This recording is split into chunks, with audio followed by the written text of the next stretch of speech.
Olá, nós estamos começando mais uma Universidade Aberta e devido à época do ano, que é a época dos calouros estarem entrando na universidade, nós vamos falar um pouco sobre o trote e sobre como a violência vem se apropriando dessa tradição que é muito comum em todas as universidades brasileiras.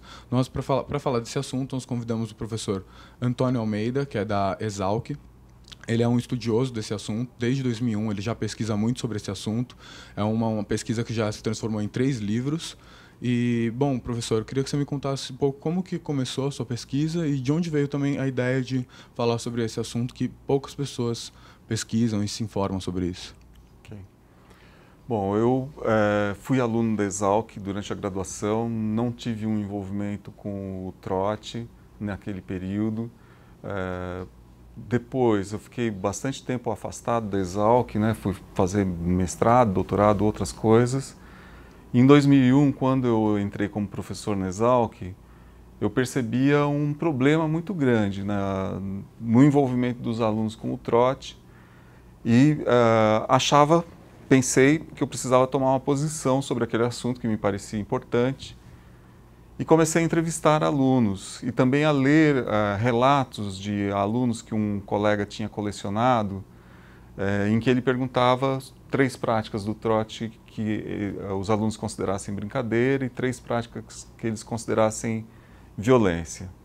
Desses relatos, já de início fica claro que aquilo que é brincadeira para um é violência para o outro. Então não há uma linha nítida entre brincadeira e violência.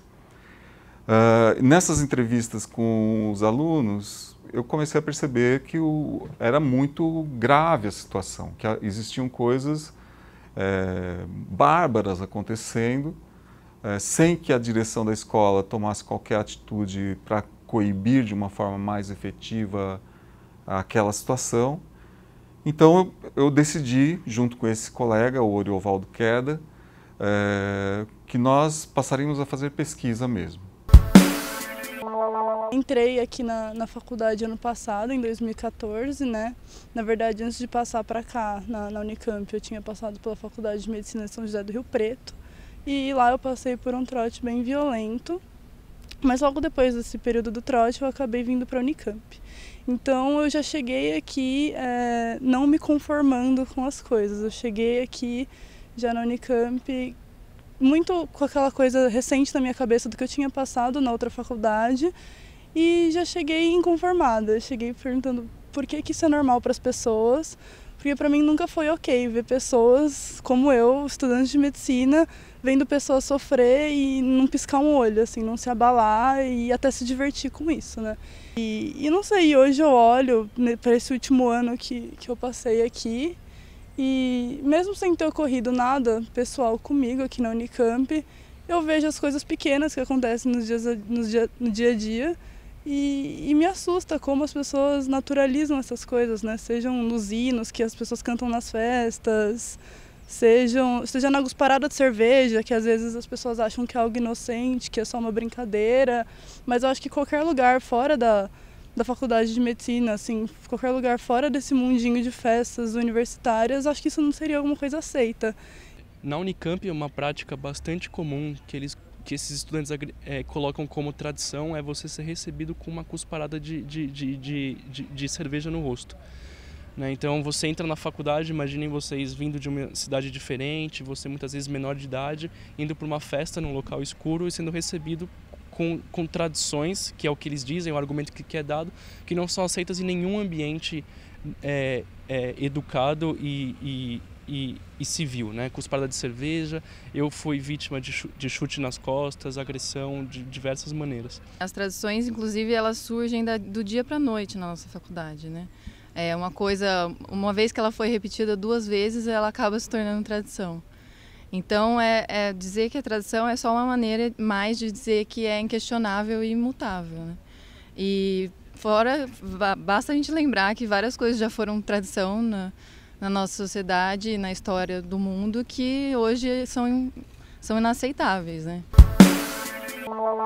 O que mais te chamou a atenção quando você começou a pesquisar sobre os trotes? O que mais te chamou a atenção nesse tipo de tradição? Primeiro, eu acho que assim, me chamava a atenção a violência mesmo, né? A capacidade desses grupos de invadir o espaço do outro. No caso da Exalc, uma das práticas mais básicas do trote para os rapazes é quando eles vão para as repúblicas, já mandam tirar a roupa, né? Então, ou mandam comer embaixo da mesa. Então, são situações assim que já colocam um impasse de relacionamento muito forte. No início, a gente imaginava, como a grande parte dos antropólogos, que o trote era um ritual de passagem para a entrada na universidade. Com o tempo, a gente foi percebendo que isso não era verdadeiro, que o trote, se ele é um ritual de passagem, ele é no máximo um ritual de passagem para entrar no grupo do trote, mas não para entrar na universidade. A maior parte dos alunos da universidade, mesmo em escolas como a Exalc, que tem problema sério, a maior parte dos alunos não participa do trote, né? Então, na Exalc, eu diria talvez 15% dos alunos. Só que a escola tem 2.500, então 15% é bastante gente, né? E no dia da matrícula eles aparecem lá em peso, porque se eles não vão, eles são punidos. Então há uma situação em que no dia da matrícula os alunos que chegam têm a impressão que todo mundo dá trote, porque tem lá 200, 300 alunos que estão lá envolvidos com a história do trote e que então aparece uma multidão para esse aluno que está chegando. Quando isso não é verdadeiro, isso é uma sensação falsa, né? E eu estou falando de uma escola que tem um problema sério. Esses grupos são extremamente perigosos, eu diria. Eles são grupos que não são comandados por alunos de graduação, no caso dessas escolas onde o trote é mais problemático.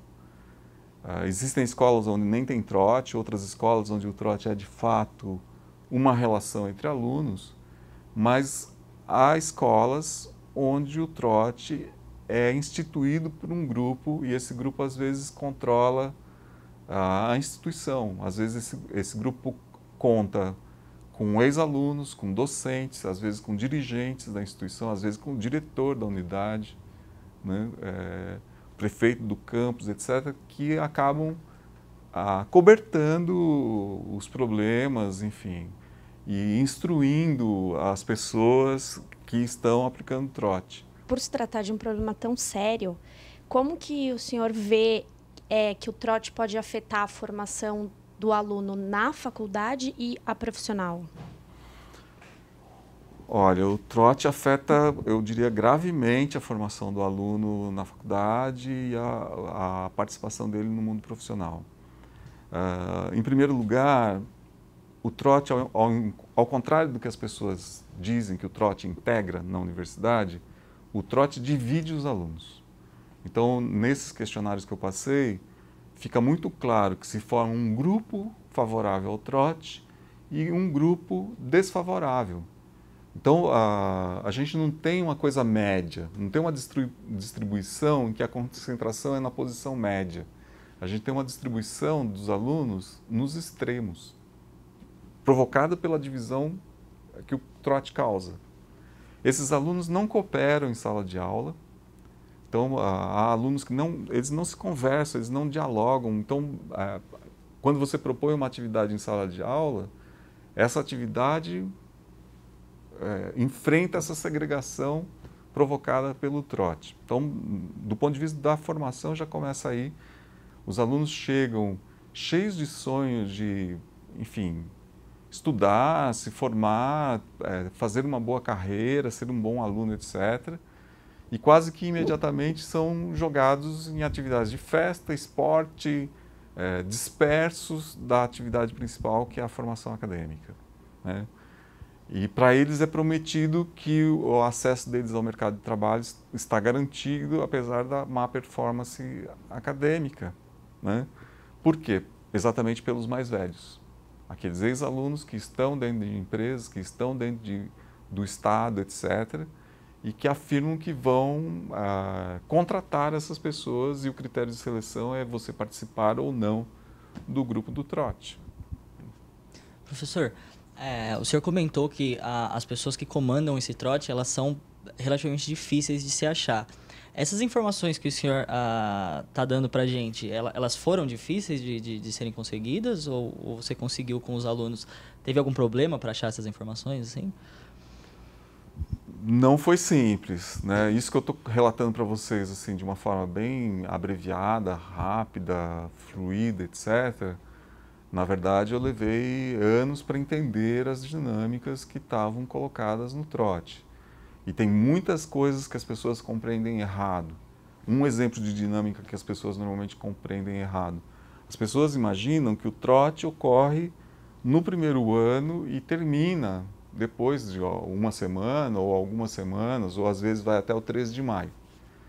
Essa é a primeira parte do trote, né? O trote, essa é a parte em que o aluno é obrigado a ser humilhado, etc., né? Em que ele é obrigado a ficar em silêncio e a obedecer. Se esse aluno cumpre isso, se ele é aceito pelo grupo do trote, ele ficou quieto, ele obedeceu, mesmo se sentindo humilhado, mesmo machucado, etc., no segundo ano ele é obrigado a dar trote. Então a conclusão do processo do trote, ela não existe.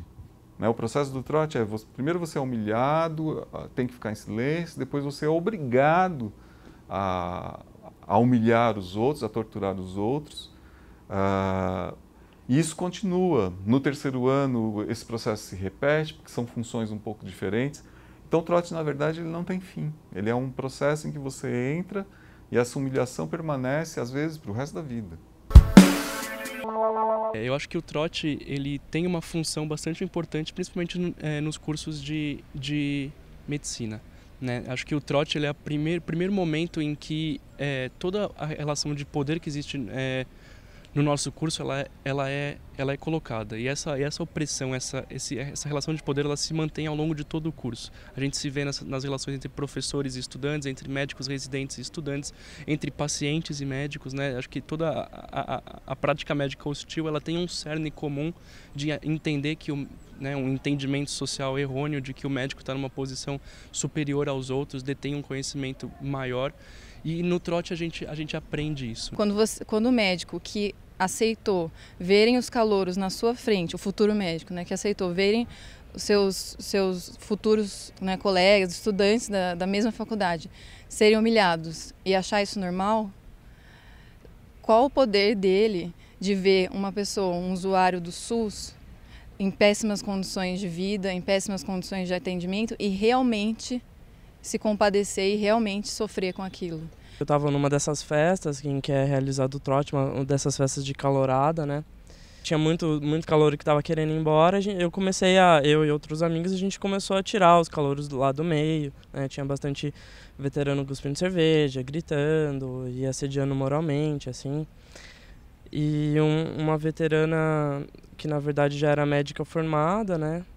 Ela viu que eu estava fazendo isso e veio tirar satisfação comigo, veio perguntar o que estava acontecendo, né, o que eu estava fazendo, quem eu pensava que eu era, né, e eles sempre repetem essa mesma história, que quando você estiver no internato, quando você estiver no hospital, quando você estiver ou na residência, quem vai estar lá para te ajudar você, eu, né. E uma hora eu passei por perto e me puxou e falou assim, esse menino aí que estava, sei lá o quê. Daí eu não lembro muito bem o que aconteceu, né? Mas ficou uma roda de médicos formados, cuspindo cerveja na minha cara e gritando assim, você quer me denunciar? Você quer me denunciar? Me denuncia. Daí falava o nome completo deles e falava o CRM, né? Que é o número do Conselho Regional Médico. Gritava, esse é meu CRM, me denuncia, me denuncia. A pessoa não tem medo de falar o CRM dela, não tem medo de falar o nome, porque ela não vai ser punida. Eu posso estar enganada, mas a impressão que eu tenho, muita gente tem, é que os trotes de medicina são sempre mais pesados. Eu conheço pessoas que ficam 1 ano passando por trotes na faculdade. Por que o senhor acha que pessoas que vão lidar com pessoas acabam fazendo esse tipo de violência e tem vezes que resulta em morte? Eu diria que o problema não está no curso de medicina ou nos alunos de medicina em si. Eu diria que o problema está nos cursos que dão muito reconhecimento social, muito status social. e cursos que são muito difíceis, os vestibulares são muito disputados, né? Então, a pessoa que entra, ela se sente, ou mesmo socialmente, ela é colocada como alguém diferente dos demais, um aluno mais promissor, alguém mais inteligente, mais dedicado ao trabalho, aos estudos, etc.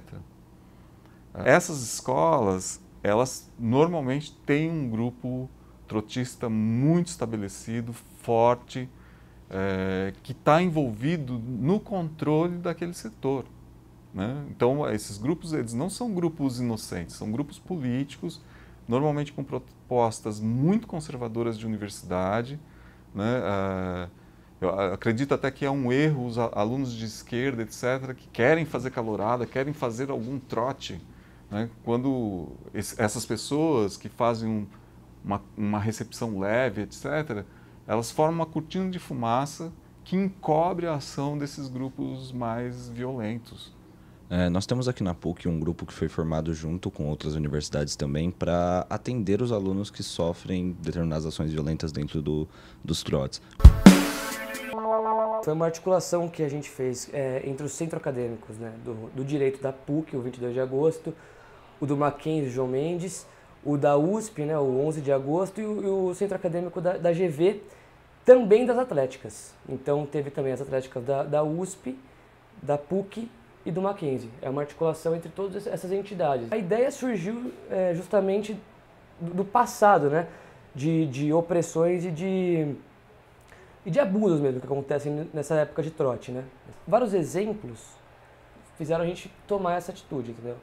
E começar um trote que seja livre, né? Que dê liberdade aos calouros.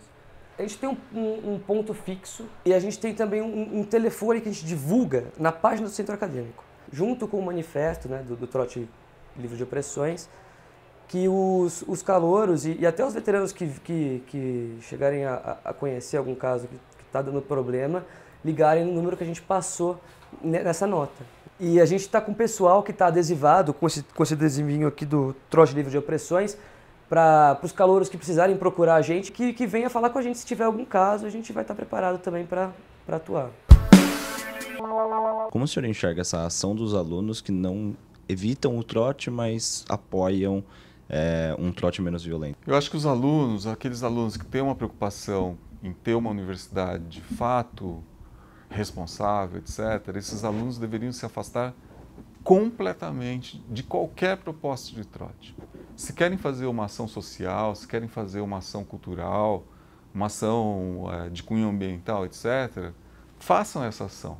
Acho que essas ações são boas, mas não coloquem o nome de trote, não chamem de calorada, não usem as palavras veterano, bicho, para se referir às pessoas do primeiro ano, aos novos alunos, né? Eu acho que é um erro pensar isso.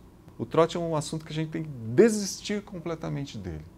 Trote não é comemoração, trote não é recepção, trote é um barbarismo, né, para submeter as pessoas, para domesticar as pessoas, para envolver as pessoas em grupos que aprisionam essas pessoas, às vezes, para o resto da vida. O trote é uma porta aberta para a corrupção do país. O trote forma gente que obedece e fica em silêncio, mesmo quando está contrariada, mesmo quando seus valores morais estão ofendidos, né? Quer uma porta mais clara, aberta para a corrupção do que isso? A CPI nasceu na Comissão de Direitos Humanos aqui da Assembleia como uma série de denúncias dos trotes e dos jogos atléticos que havia nas faculdades de medicina do estado de São Paulo. Tinha 3 núcleos mais agressivos de trote. A Faculdade de Medicina da USP, a Exalc e a PUC Sorocaba. Esses eram os 3 núcleos mais violentos, mais agressivos, com tradição de trote há muitos anos, muito organizada dentro da tradição com vítimas, com coisas graves. Hoje, no convívio acadêmico, a violência ocorre no trote e depois fora do trote. Nós somos contemplativos e somos parciais em relação ao criminoso universitário. Ele é um criminoso como outro qualquer. Ele não tem diferença nenhuma, ele só carrega um diploma debaixo do braço. Esse caso do Edson Suê é um caso que a gente coloca meio que como um divisor de águas mesmo. Ninguém ligava para o que aconteceu nos trotes. A partir desse homicídio, todo mundo começou a se preocupar com o trote violento. E eu digo que foi um divisor de águas porque nesse mesmo ano, ao final do ano da morte do Edson, foi publicada uma lei no Estado de São Paulo. Essa lei do Estado de São Paulo pune exatamente os reitores e os diretores que não tomarem as providências. A questão da recepção dos calouros e do trote é uma coisa discutida há muito. Na verdade, há muito nas faculdades todas e a medicina hoje está nos holofotes. A proibição de manifestações de hierarquia, de submissão dos alunos dentro dos próprios da universidade já estava proibido há muito. E que se vinha fazendo é enfatizando isso, né? O que fica dentro da universidade são situações que para alguns é um problema sério, para outros é uma coisa de integração. Por exemplo, os meninos cortarem o cabelo. A tradição do trote vem das escolas militares, né? Que é aquele negócio da hierarquia, do sacrifício, né? Do cara que vai entrar numa escola militar, ele tem que ficar mergulhado em pântano, atravessar lugares perigosíssimos. O ambiente da universidade, da faculdade é hostil, sim. Eles não levam a sério as punições que deveriam ser dadas do ponto de vista administrativo para esses delinquentes e, em consequência, enfraquece o crime. Então, a vítima acaba sendo, digamos assim, manipulada para que não vá adiante com uma ação penal que ela tem direito. As meninas vieram depor aqui, enquanto elas estavam depondo, o celularzinho delas, os caras imprecando contra elas, xingando elas de tudo aqui na tela do celular. As meninas branca. Pelo amor de Deus, deforme. Mas o que é isso? Eu acho que a CPI incomoda bastante. Acho que a CPI está numa postura, particularmente do Adriano Diogo, que é o presidente da CPI, que é uma postura muito correta, né, de pensar o trote como tortura, pensar esses grupos como quadrilhas. Então, acho que a postura da CPI é muito mesmo adequada e acho que tem incomodado bastante. O senhor também acha que um dos motivos da punição ser tão branda a esses torturadores é uma questão até de valor da sociedade, de que existe uma parcela de culpabilizar a vítima? A mulher ela foi estuprada porque ela estava bêbada. O senhor acha que esse valor que está presente na sociedade, ele também influencia nessa punição pequena para esses torturadores, assim? Eu diria que o trote é uma espécie de microcosmo da sociedade, né? É claro que a sociedade brasileira é uma sociedade ainda extremamente machista, homofóbica, tem uma série de problemas, né? Na questão das mulheres que são estupradas e que beberam, eventualmente foram estupradas, muitas vezes a bebida já vem com um componente que não é aquele. Você toma uma cerveja ou você toma um uísque e não tem uísque ali ou cerveja ali, mas tem outros produtos, né? E é curioso, assim, o elemento machista nesse caso. Se uma pessoa bêbada é assaltada, aquele que o assaltou deixa de ser um ladrão, deixa de ser um assaltante? Não. Se alguém bêbado é morto, assassinado, aquele que o assassinou deixa de ser assassino? Não. Mas no caso de uma mulher bêbada que é estuprada, querem dizer que aquele que a estuprou não é um estuprador? Pensando no fim dos trotes, nós temos uma nota do Centro Acadêmico da Exalc que apresenta uma música em que os próprios alunos que sofreram com os trotes assumem que eles sofreram, mas ok, faz parte. Como que nós podemos pensar num fim dos trotes se os próprios alunos vítimas desses trotes ainda estão ali cantando algo em que eles aceitam isso? A questão toda não é tanto a aceitação ou não dos alunos. Existem muitos alunos que querem o trote, essa imagem colocada por colégios, cursinhos, etc., provoca um desejo nos alunos de passarem pelo trote, etc. Os alunos ficam eufóricos, principalmente aqueles que passam em escolas muito disputadas. Então há esse desejo. A universidade precisa combater esse desejo, né? Mostrar que o trote é algo desprezível, algo bárbaro, algo que não deve acontecer. E enquanto instituição, a universidade precisa se afastar completamente. A universidade não deve fazer manual de calouro, não deve chamar os seus alunos de bicho, não deve mostrar imagens de alunos pintados nas suas reportagens como se aquilo fosse uma comemoração. A universidade se sente, na verdade, beneficiada por isso, né? É tão bom entrar na USP ou na PUC ou no ITA que as pessoas estão dispostas a fazer barbaridades, né?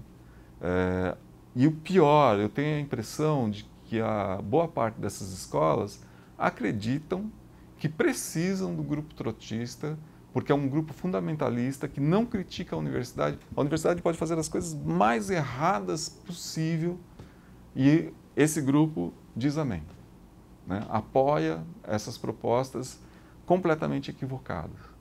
Gostaria de agradecer ao professor Antônio Almeida, da Exalc, pela participação no programa. E eu gostaria de agradecer à TV PUC pelo convite e pela oportunidade de falar aqui com todos vocês.